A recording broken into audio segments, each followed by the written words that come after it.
उत्तर प्रदेश को नई ऊंचाइयों तक ले जाने के लिए उत्तर प्रदेश सरकार द्वारा विशेष पहल की गई है। इस पहल के तहत यूपी और जापान के अधिकारियों के साथ में एक मीटिंग की गई। ये मीटिंग दिल्ली में आयोजित हुई। सीईओ लेवल के राउंड टेबल मीटिंग आयोजन करने के बाद उत्तर प्रदेश और जापान की साझेदारी के साथ उत्तर प्रदेश को औद्योगिक क्षेत्र में बढ़ावा देने के लिए इस मीटिंग को किया गया। इस मीटिंग में मुख्यमंत्री योगी आदित्यनाथ भी मौजूद रहे। उत्तर प्रदेश और जापान के संबंध हमारे प्राचीन सभ्यतागत विरासत पर आधारित है। Japan land of the rising sun है और Uttar Pradesh land of the Suryavansh है, land of the Shri Ram है, land of the Shri Krishna है, लैंड ऑफ द बुद्ध है, land of the unlimited potential है। उत्तर प्रदेश के लिहाज से इस मीटिंग को काफ़ी अहम माना जा रहा है। आने वाले समय में जापान के साथ साझेदारी कर उत्तर प्रदेश में बड़ा निवेश होगा, औद्योगिक इकाइयां खुलेंगी। उसी को लेकर उत्तर प्रदेश सरकार की ये पहल देखी गई है। वीडियो जर्नलिस्ट राकेश रावत के साथ अमित चौधरी, न्यूज स्टेट दिल्ली। आज कांग्रेस वर्किंग कमेटी यानी CWC की बैठक हुई, जिसमें तमाम दिग्गजों ने बैठक में हिस्सा लिया। कांग्रेस अध्यक्ष मल्लिकार्जुन खड़गे, इसके अलावा कांग्रेस के बड़े नेता राहुल गांधी, सोनिया गांधी, प्रियंका गांधी के साथ में तमाम कांग्रेस के लीडर्स जो थे वो मौजूद रहे। अलग अलग प्रदेशों से कांग्रेस के तमाम बड़े लीडर्स मौजूद रहे इस बैठक में। ये 137वीं बैठक थी और इस बैठक का दरअसल मकसद था कि 2027 के जो चुनाव होने जा रहे हैं, खासतौर पे उत्तर प्रदेश और पंजाब को लेकर के उसकी रणनीति कैसे बनाई जाए, क्या तैयारी की गई है, उसकी समीक्षा की गई और साथ में जो मुद्दे चल रहे हैं खासतौर पे उस पर सबसे ज़्यादा फोकस किया गया। पहला मुद्दा खासतौर पे जो युवाओं को लेकर के था, जिसमें राहुल गांधी गूंज कार्यक्रम अलग अलग जगहों पे कर रहे हैं और उसके साथ में 20 जुलाई को जो कुछ जंतर मंतर पे हुआ उसका जवाब जिस तरह से कांग्रेस ने लगातार मांगा है गृह मंत्री अमित शाह से, उस मुद्दे को आने वाले समय में चुनाव में कैसे भजाया जाए और चुनाव में कैसे उसका इस्तेमाल किया जाए, इस पर चर्चा। और साथ में वंदे मातरम को लेकर के खासतौर पे चर्चा हुई, क्योंकि वंदे मातरम को लेकर के जिस तरह से बैकफुट पर आ गई थी कांग्रेस और तमाम तरह के एलिगेशंस बीजेपी ने लगाए थे, उसको लेकर के भी अंदरूनी बातचीत हुई है, ऐसा सूत्र बता रहे हैं। और तीसरा ये कि जिस तरह से पेपर लीक का मामला सामने आया है, उसमें कैसे इस मुद्दे को लेकर के तमाम प्रदेशों में कार्य समितियों में बाकायदा इस मुद्दे को घर घर तक पहुंचाया जाए, वो इन मुद्दों को लेकर के कांग्रेस की कार्य समिति की बैठक हुई है। और इस बैठक में खास चर्चा जो है उत्तर प्रदेश और पंजाब के चुनाव को लेकर के है। वीडियो जर्नलिस्ट अजय कुमार के साथ सैयद आमिर, न्यूज स्टेट उत्तराखंड, उत्तर प्रदेश। के टिकरी कला मेट्रो स्टेशन के पास एक ट्रक में खासतौर से CNG पंप के पास जब उसमें गैस भरी जा रही थी तब एक बड़ा धमाका हुआ, जिसमें 3 लोगों की मौत हो गई, 5 लोग अभी घायल हैं। हालांकि 3 दमकल विभाग की गाड़ी मौके पर पहुंची हुई है, साथ ही साथ पुलिस विभाग की टीम भी मौके पर मौजूद है। ऐसे में मौके पर पहुंची हुई टीमें लगातार निरीक्षण कर रही हैं और बारीकी से जाँच करती हुई नजर आ रही हैं कि आखिरकार ये धमाका कैसे हुआ और इसमें जो 3 लोगों की जान गई हैं वो कौन कौन है, कहाँ के रहने वाले हैं, उनकी पूरी तरह से पहचान की जा रही है। हालांकि जो 5 लोग घायल हुए हैं उनको अस्पताल के अंदर में भर्ती करा दिया गया है, जहां पर उनका उपचार चल रहा है।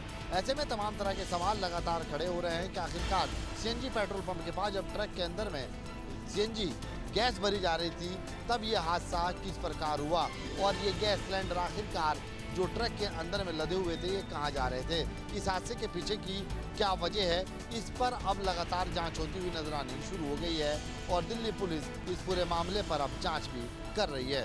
दमकल विभाग की 3 टीमें अभी यहां पर पहुंची हुई हैं, साथ ही साथ दमकल विभाग की टीम ने आने के बाद बारीकी से निरीक्षण किया है। साथ ही साथ अगर देखा जाए तो पूरे इलाके को फिलहाल सुरक्षा के लिहाज से घेरा गया है। ऐसे में अब जब आगे जाँच में क्या कुछ निकल कर सामने आएगा ये देखना होगा।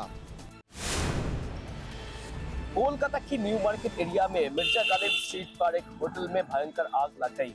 इस हादसे में 9 लोगों की मौत हो गई, जिनमें एक बच्चा भी शामिल है। पुलिस सूत्रों के मुताबिक मृतकों में कई बांग्लादेश के नागरिक हैं, जबकि कुछ लोग दूसरे राज्यों की रहने वाली भी हैं। मंगलवार आधी रात को कोलकाता की बहुत महत्वपूर्ण मिर्जा गालिब स्ट्रीट एरिया में स्थित इस होटल में आग लगी। फायर डिपार्टमेंट की प्रारंभिक अनुमान के मुताबिक शॉर्ट सर्किट की वजह से आग लगी हो सकती है। काले धुआं और भयंकर गर्मी के कारण दम घुटने से 9 लोगों की मौत हुई, जबकि कई अन्य लोग घायल हुए हैं। Fire department, disaster management force और कोलकाता पुलिस की तत्परता से होटल में ठहरे 60 से 80 लोगों को रेस्क्यू किया गया। कोलकाता पुलिस ने इस अग्निकांड की जांच के लिए स्पेशल इन्वेस्टिगेशन टीम SIT गठन कर दिया है। SIT की अगुवाई कोलकाता पुलिस के DCBD कर रहे हैं। फायर डिपार्टमेंट की तरफ से भी पूरे मामले की जांच की जा रही है और घटनास्थल से सैंपल्स कलेक्ट किया जा रहा है। मौके पर पहुंचे फायर मिनिस्टर ने होटल में फायर सेफ्टी अरेंजमेंट्स पर सवाल उठाए। वहीं राज्य की मंत्री अग्निमित्रा पाल ने भी सवाल उठाए कि आखिर ये होटल किस तरीके से चल रहे थी। स्थानीय लोगों की दावा है कि इस बिल्डिंग में कई होटल्स और गेस्ट हाउस है, जहां फायर सेफ्टी के नाम पर न्यूनतम इंतजाम भी नहीं है। अब सवाल उठ रहा है कि पिछली सरकार के दौरान इन सभी होटल्स और गेस्ट हाउसेस को ऑपरेटिंग परमिशन कैसे दी गई और क्या फायर सेफ्टी नॉर्म्स का पालन किया गया था। न्यूज़ स्टेट उत्तर प्रदेश उत्तराखंड के लिए आदित्य घोष, कोलकाता, वेस्ट बंगाल। औरैया जिले एवं सत्र न्यायालय में पंचमुखी मंदिर डबल मर्डर केस के मामले में फैसला सुनाया गया है। पूर्व सपा MLC कमलेश पाठक समेत 10 दोषियों को अदालत ने आजीवन कारावास की सजा सुनाई है। अदालत ने सभी दोषियों पर 50-50 हजार रुपए का जुर्माना लगाया गया है। वहीं 15 मार्च 2020 को पंचमुखी मंदिर परिसर में अधिवक्ता मंजुल चुबे और उनकी चचेरी बहन सुधा चुबे की हत्या हुई थी। करीब 6 साल 5 महीने से चल रहे मुकदमे में 900 से अधिक तारीखों के बाद फैसला आया है। मामले में 72 गवाहों की गवाही के बाद अदालत ने सभी 10 दोषियों को सजा सुनाई है। फैसले के बाद सुरक्षा को लेकर कोर्ट परिसर में पुलिस का कड़ा पहरा है। वीडियो जर्नलिस्ट अमित के साथ Sonu Arora, news state, Uttar Pradesh. Samajwadi party के सीनियर लीडर आजम खान की मोहम्मद अली जौहर यूनिवर्सिटी पर आज लखनऊ की विशेष टीम ED ने छापा मारा है। ये बड़ी कार्रवाई है और आपको बता दें कि ये छापेमारी रामपुर से लेकर सहारनपुर और दिल्ली तक तकरीबन 10 ठिकानों पर छापेमारी की जा रही है। आपको बता दें कि मोहम्मद अली जौहर यूनिवर्सिटी को लेकर के 15 जुलाई से विवाद चल रहा है और इस पर रामपुर विकास प्राधिकरण ने नोटिस जारी कर कहा था कि यहाँ पर जो मोहम्मद अली यूनिवर्सिटी है, इसमें जो 40 भवन बने हैं उनमें से 38 भवन अवैध हैं, इसको तोड़ा जाना है। हालांकि अब इस मामले पर रोक रख चुकी है और यह मामला मुरादाबाद की कमिश्नरी कोर्ट में चल रहा है। लेकिन सुबह से ही सुबह 7 बजे से ED छापेमारी कर रही है, जो जरूरी दस्तावेज है उसकी जांच कर रही है, संपत्ति से संबंधित जो भी मामले हैं उसका मूल्यांकन कर रही है कि आखिरकार ये संपत्ति कहां से आई है।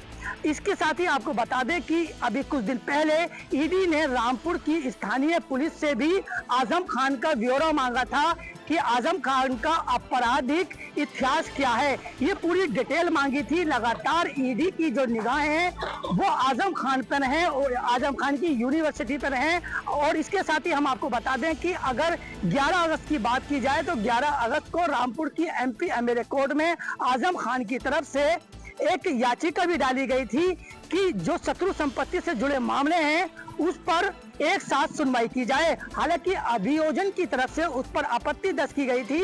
ये जो 6 शत्रु संपत्ति के मामले हैं उसमें एक मामला मोहम्मद अली जौहर यूनिवर्सिटी का भी है, जिसको लेकर के आज लखनऊ की विशेष टीम ED ने आजम खान की मोहम्मद अली जौहर यूनिवर्सिटी पर छापा मारा है। ED के साथ में रामपुर की स्थानीय पुलिस और तहसीलदार और राजस्व विभाग के उच्च अधिकारी मौजूद हैं। 3 गाड़ियां मौजूद हैं।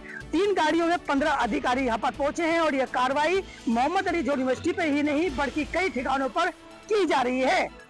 रामपुर से मैं सैयद शाहनवाज नकवी, न्यूज स्टेट, उत्तर प्रदेश। राम मंदिर में चढ़ावा चोरी की मामले की जांच के बीच एक बार फिर गोपाल राव से अयोध्या पहुंचने की चर्चाएं तेज हो गई हैं। बुधवार को अयोध्या पहुंचे गोपाल राव ने श्री राम जन्मभूमि मंदिर में रामलला के दर्शन किए। इसके बाद उन्होंने श्री राम जन्मभूमि तीर्थक्षेत्र के पूर्व महासचिव चंपत राय से मुलाकात भी की। दोनों के मुलाकात को लेकर तरह तरह की चर्चाएं हो रही हैं। तरह तरह के कयास लगाए जा रहे हैं कि आखिर कितने दिन बाद गोपाल राव अयोध्या क्यों पहुंचे हैं। बताया जा रहा है कि राम मंदिर चढ़ावा चोरी की घटना सामने आने के बाद गोपाल राव 15 जुलाई को अयोध्या से बाहर चले गए थे, लेकिन इसके बाद संघ ने इनके कार्यक्षेत्र को बदल दिया था और अब उनको दायित्व और केंद्र को लेकर जब बदलाव सामने आया था उसके बाद, लेकिन अब गोपाल राव अयोध्या पहुंचे हैं, रामलला का दर्शन किया है, चंपत राय से मुलाकात की है। अब दिखाया जा रहा है कि किस तरह जब गोपाल राव अयोध्या पहुंचे हैं तरह तरह के चर्चाएं बढ़ने लगी है, तरह तरह के कयास लगाए जा रहे हैं। ऐसे में करीब 1 माह बाद उनका लौटना, राम मंदिर में दर्शन के साथ चंपत राय से मुलाकात करना एक नए सिरे को जन्म बताता है के साथ ही ये महत्वपूर्ण भी माना जा रहा है। AB Shukla, News State, Ayodhya. ATS की गिरफ्त में आए जफर से जब एटीएस ने पूछताछ की तो उसने ये बात कबूली कि मेरठ में मदरसे में पढ़ाई के दौरान ही धीरे धीरे उसकी सोच कट्टरवादी होने लगी और यही वजह है कि जैश ए मोहम्मद और मसूद अजहर उसके आइडियल हो गए। जफर बाकायदे मदरसे के नाम पर चंदा इकट्ठा करता था और उसे पाकिस्तान भेजता था। जफर का मकसद था कि कोई ऐसी एक्टिविटीज की जाए ताकि उसके नाम को याद रखा जाए। फिलहाल एटीएस ने पहले उसे हिरासत में लिया था संदेह के आधार पर और फिर बाद में उसे गिरफ्तार कर लिया। एटीएस को उम्मीद है कि जफर से पूछताछ में आने वाले समय में कई और ऐसे बड़े खुलासे होंगे और देश की सुरक्षा व्यवस्था को लेकर उसने जो काम किया था उसके भी तस्वीरें सामने आएंगी और जफर का जो मकसद था वो एटीएस अब साफ कर रही है। दरअसल वो कोई बड़ी घटना को अंजाम देना चाहता था। लखनऊ से वीडियो जर्नलिस्ट सफल हसन के साथ कपिल शर्मा, न्यूज़ स्टेट प्रदेश। नोएडा इंटरनेशनल एयरपोर्ट की सुरक्षा को लेकर तमाम एहतियात बरते जा रहे हैं, तमाम कदम उठाए जा रहे हैं। फिलहाल जिलाधिकारी के आदेश पर नोएडा इंटरनेशनल एयरपोर्ट के 27 किलोमीटर के दायरे में किसी भी लेजर लाइट का प्रयोग करना प्रतिबंधित होगा, लेजर शो करना प्रतिबंधित होगा और अगर इसका उल्लंघन करता हुआ कोई पाया जाता है तो उसके खिलाफ FIR भी दर्ज होगी, जुर्माना भी लगाया जाएगा और कानूनन जो कार्रवाई है वो की जाएगी। जिलाधिकारी द्वारा ये आदेश दे दिए गए हैं क्योंकि एयरपोर्ट का संचालन शुरू हो चुका है। ऐसे में तमाम फ्लाइटों का आवागमन नोएडा इंटरनेशनल एयरपोर्ट से चल रहा है। लेजर शो को सुरक्षा मानकों के आधार पर एयरपोर्ट के पास संचालित नहीं किया जाता है, जिसके चलते जिलाधिकारी द्वारा ये आदेश दिया गया है और अब पुलिस इस पूरे मामले की निगरानी भी करेगी। अगर कोई भी लेजर शो करता हुआ नजर आता है या लेजर लाइट का प्रयोग करता हुआ नजर आता है तो उसके खिलाफ कानूनी कार्रवाई की जाएगी। वीडियो जर्नलिस्ट राकेश रावत के साथ अमित चौधरी, न्यूज़ स्टेट, नोएडा। इस समय हम उत्तर प्रदेश के जनपद बदायूं में गंगा एक्सप्रेस वे पर हैं। अगर आज की हम बात करें तो गंगा एक्सप्रेस वे पर सुबह एक भीषण हादसा हुआ जिसमें एक अर्टिगा जो टैक्सी कार थी उसमें 9 लोग सवार थे। इस भयंकर हादसे में 3 लोगों की मौके पर मौत हो गई, बाकी अन्य लोग घायल हो गए जिन्हें जिला अस्पताल में भर्ती कराया गया है। वहीं आपको बता दें कि ये घटना जो है वो 174 पुलिया नंबर पर हुई और इसके साथ ही कुत्ते को बचाने के चक्कर में ये भीषण हादसा हुआ। वहीं अगर हम गंगा एक्सप्रेस वे की बात करें तो इसका 29 अप्रैल को उद्घाटन हुआ था। इसके साथ ही पूरे यूपी या भारत में जो भी एक्सप्रेस वे बनाए गए हैं और इसमें हादसे की संभावनाएं ज़्यादा रहती हैं। जिस तरीके से अगर हम इसको देखें तो ये यहाँ पर जो ग्रिल लगाई गई है, हालांकि इससे बाहर नहीं जा सकते, लेकिन अगर हम इसकी बात करें तो इसको इसलिए समझाना चाह रहे हैं कि जो और एक्सप्रेस वे हैं तो उनमें यहाँ से जो लोहे की रॉड लगाकर उस पर जाली लगाई गई है जिसके सहारे जो अन्य पशु हैं वो एक्सप्रेस वे पर ना आए। अगर अन्य पशु एक्सप्रेस वे पर आएंगे तो हादसे होने की संभावना बढ़ेगी। वहीं इसके साथ बात करें तो इस एक्सप्रेस वे पर आपको जब आप चलेंगे तो आपको गाय और सांड भी मिल जाएंगे। हालांकि सियार और कुत्ते जैसी चीज़ें तो काफ़ी हुई हैं और इसी खातिर एक्सप्रेस वे पर आए दिन हादसे होते रहते हैं। लेकिन सबसे बड़ा सवाल इसमें यह है कि इन हादसों का आखिर जिम्मेदार कौन है और इस एक्सप्रेस वे पर सुरक्षा की दृष्टि से पूरे मानकों को क्यों नहीं बनाया गया। दूसरी अगर बात करें तो एक्सप्रेस वे पर यह भी किया गया है कि कहीं पर जो मानक हैं मिट्टी को बचाने के लिए कहीं पर नीचा और ऊंचा भी बनाया गया है।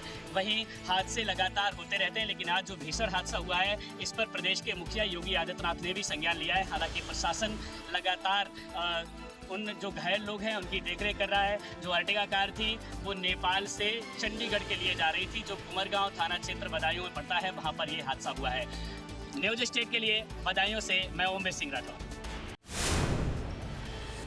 मुरादाबाद जनपद की ठाकुरदारा और कांट तहसील के दर्जनों गांव ऐसे हैं जो आदमखोर तेंदुए के खौफ के साए में जीते हुए नजर आ रहे हैं। इन आदमखोर तेंदुओं द्वारा लगभग 1 दर्जन लोगों पर हमला किया गया, तो वही इन आदमखोर तेंदुए के हमले में 2 महिलाओं की जान भी गई है। हालांकि वन विभाग के द्वारा इन 5 आदमखोर तेंदुओं को पकड़ा भी जा चुका है और लगातार वन विभाग की टीम काम भी कर रही है। मुरादाबाद डिवीजन ही नहीं, आगरा से ऐसे स्पेशल ऑपरेशन सर्विस की टीम जो तेंदुओं को पकड़ने के लिए एक्सपर्ट मानी जाती है, वो टीम भी लगातार काम करती हुई नजर आ रही है। तो वहीं पीलीभीत से भी एक्सपर्ट बुलाए गए हैं और वन विभाग और जिला प्रशासन लगातार कार्रवाई कर रहा है। साथ ही जिला प्रशासन के द्वारा लोगों को जागरूक किया जा रहा है। तो वहीं पुलिस प्रशासन के द्वारा धार्मिक स्थलों से अनाउंस करके लोगों को जागरूक किया जा रहा है कि खेतों पर समूह बनाकर काम करने के लिए जाएं, अकेले काम करने के लिए जाएं, साथ ही अंधेरे में खेतों पर जाने से बचें। और इतना ही नहीं, इन घटनाओं के बाद किसानों ने में डर साफ नजर आ रहा है। कहीं ना कहीं ये जंगल खेत खलिहान जिंदगी का सहारा बनते हैं, लेकिन आज देखा ये जा रहा है कि इन आदमी को तेंदुए के हब बनने के बाद यही खेत खलिहान लोगों की जान लेते हुए नजर आ रहे हैं। मुरादाबाद से मोहम्मद इमरान, न्यूज़ स्टेट, उत्तर प्रदेश। पिछले 26 दिनों से लगातार जारी आंदोलन के बाद आज जेपीएससी जेएसएससी रिफॉर्म मंच ने अपने आंदोलन को समाप्त करने का ऐलान कर दिया है। ये आंदोलन की समाप्ति सशर्त की गई है। सरकार को 60 दिनों का अल्टीमेटम दिया गया है और 60 दिनों के भीतर सरकार ने भी इन छात्रों से ये वादा किया है कि जो इनकी बची मांगे हैं उनको ये पूरा करेंगे। हमारे साथ मौजूद हैं अनशन पर बैठी वो छात्राएँ हैं जो लगातार 17 दिनों से अनशन पर थी। 17 दिनों से आप अनशन पर थी, आज सरकार ने मांगे मान ली, संतोष लग रहा है? हाँ, संतोष लग रहा है कि सरकार भी हमारी मांगों पे माने हैं। हमारी जो सीजीएल थी जिसमें बड़ी मात्रा में धांधलियाँ हुई थी, उनको सरकार रद्द करने की कोशिश की है और जेपीएससी रिफॉर्म पूरी तरह से कर दिए हैं और जो बच गया है उसके लिए हम लोग सरकार को 2 महीने के वक्त भी दे रहे हैं। हम लोग इस आंदोलन को समाप्त नहीं किए, हम लोग स्थगित किए हैं। देखिए, हमारे साथ है राहुल क्रांति जो हॉस्पिटल में एडमिट थे और वहाँ पर इनका अनशन लगातार जारी था। राहुल जी, बिल्कुल सफल हुआ है और जो थोड़ा सा कमियां रहा है वो कमियां सरकार है सो पूरा करने का वादा की है कि हम अपने एजेंसी से जांच करवा रहे हैं और जो अपराधी है वो किसी भी सूरत में नहीं बचेगा। ये हमारे दीपिका पांडे मैम भी बताई हैं जो ग्रामीण विकास मंत्री हैं, इरफान अंसारी जो स्वास्थ्य मंत्री हैं, उन्होंने भी हमसे वादा करके अनशन तोड़वाया है। मैं माननीय मुख्यमंत्री जी को भी आभार व्यक्त करता हूं जो कि उन्होंने हमारी मांग को सुनी है, देर से ही सुनी लेकिन सुनी है। मैं माननीय मुख्यमंत्री जी को भी आभार व्यक्त करता हूं और अपना जो वादा किए हैं वो वादा निभाने की अपील करता हूं। तमाम यहाँ छात्र हैं जो सरकार के फैसले के बाद खुशी जाहिर कर रहे हैं और लगातार ये भी कह रहे हैं कि बाकी जो मांगे थी अगर वो मांगे 2 महीने के भीतर पूरी नहीं होती हैं तो एक बार फिर 2 महीने के बाद महा आंदोलन की शुरुआत की जाएगी। वीडियो जर्नलिस्ट आइस के साथ उत्तम।